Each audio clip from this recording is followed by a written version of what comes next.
8 Real Mount Everest Deaths. 1.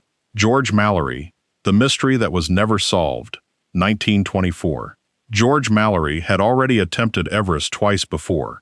When someone asked him why he kept going back, he answered with 3 words: because it's there.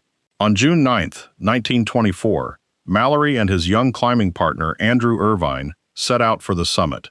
A teammate spotted them through binoculars high on the ridge, then clouds rolled in and swallowed them whole.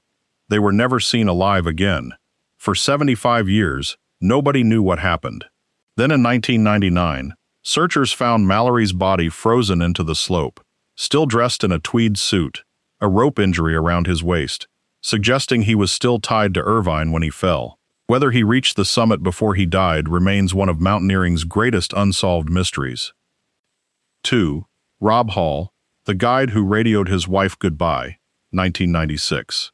Rob Hall was one of the most respected high-altitude guides on the planet, with 5 successful Everest summits behind him. On May 10, 1996, he and his team were caught in a violent blizzard near the summit. Hall stayed behind to help a struggling client who couldn't descend alone. By morning, the client had died, and Hall was pinned at 28,700 feet, alone, in temperatures no human body could survive for long. Rescue was impossible. Instead, Base Camp patched a satellite call through to his pregnant wife in New Zealand. Hall spoke to her for several minutes, told her he loved her, and said goodnight. His body remains on the mountain to this day, exactly where he sat during that final call. 3. Sawang Paljor, Green Boots, 1996. Sawang Paljor was part of the first Indian team attempting Everest from the northeast route. The same catastrophic 1996 storm that killed Rob Hall caught Paljor's group too. Visibility dropped to 0, temperatures plunged, and the climbers became separated in the whiteout. Paljor found a small limestone cave near the summit and crawled inside to wait out the storm. He never came back out. His frozen body remained in that cave for decades, his bright green mountaineering boots visible to every climber passing on their way to the top. He became known simply as Green Boots, an involuntary landmark used by climbers to judge how close they were to the summit. His cave became one of the most recognized spots on the mountain. 4. Frances Arsentiev, Sleeping Beauty, 1998.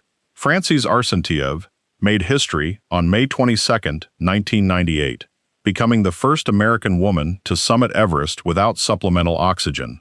But the achievement cost everything. Coming down without bottled oxygen at extreme altitude, her body began to shut down. She collapsed on the slope and couldn't move.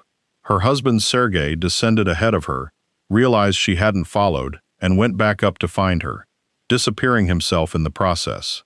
2 other climbers found Frances still alive, still conscious, but impossible to carry in those conditions. They had to make the agonizing decision to leave her and save themselves. She died on the mountain.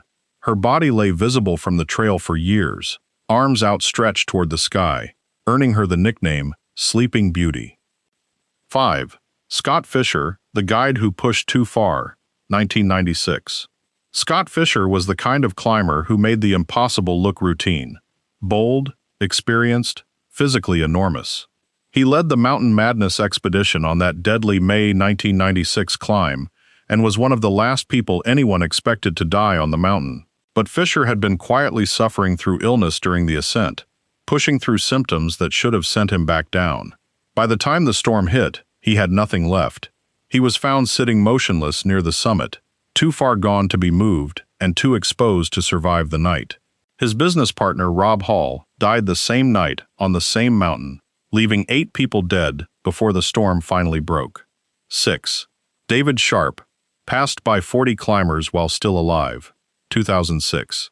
David Sharp was an experienced British climber, attempting Everest solo and on a budget in 2006.